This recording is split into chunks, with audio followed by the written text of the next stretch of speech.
Double Sports Talk Worldwide with some news from the world of boxing. So y'all know what time it is.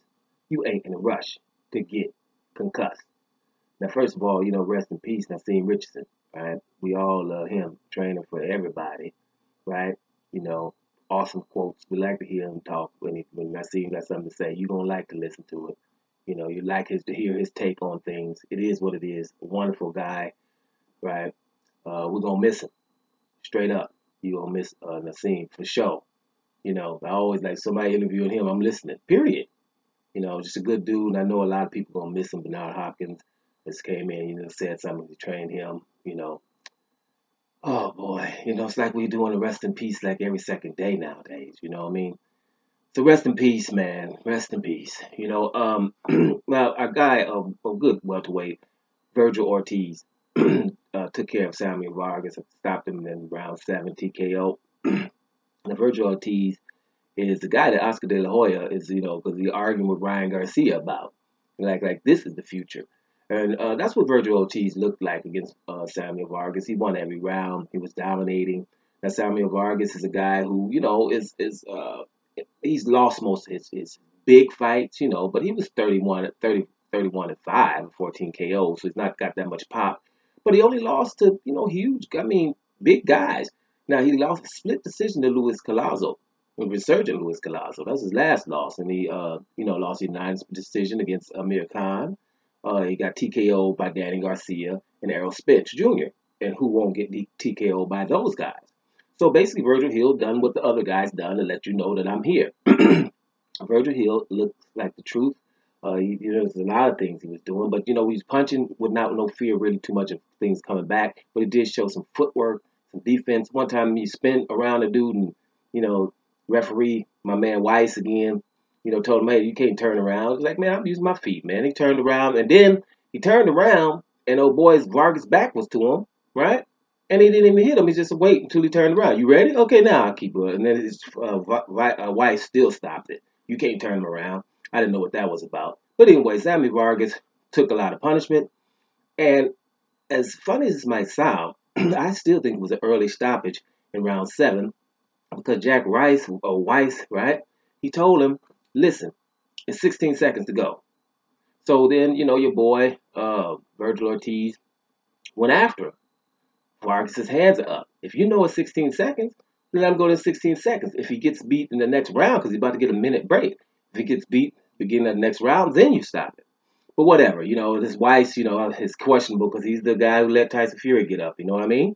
That's why I'm still, so we're just checking him out. So why not let him go? But if you're looking at the accumulation of punches over the 7 rounds, then you can stop it. Just my opinion here is when somebody's getting beat up like that, you're looking at what is the only way they can win. The only way they can win is if the other guy punches themselves out. And Vergil Ortiz was putting a lot into those punches. So you're thinking that, oh, okay, watch out now. You mess around and you can get tired. So that was the only point there. Now, another issue I'm having, that's why I didn't say nothing about the fight, is this WBA gold welterweight title. Now, WBA, they have the regular title that they give too. Now, you imagine you get confused now. The WBA has a champion, right? You already have a champion. But then they make a regular champion who's normally not good, and now you have a gold champion. Now, let me tell you, if you get talking to a casual fan, a guy that's not into boxing, he say, hey, the heavyweight champion, the welterweight champion of the world. Oh, okay, cool. And then he hears one day at another fight, the welterweight champion of the world. He gonna come arguing at you like, man, I know the champion. And you be like, no, the champion is so-and-so and so-and-so. He's like, no, man, this dude here is the champion. I'm gonna tell you why. He's the gold champion. Because let me tell y'all, gold sounds better than a normal dude. Man, they need to stop all that. Vergil Ortiz is one of the best prospects. Leave it at that. Give him a number, like I've been saying before. Hey, the 3rd best welterweight in the world, number 3 in the rankings. You do it in tennis. People got respect for the top 5 tennis players of the world, the top 10. You can say, hey, I'm in the top 10.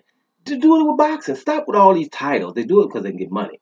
But bottom line is, hey, number 4 in the world, welterweight, so-and-so, that's just as good.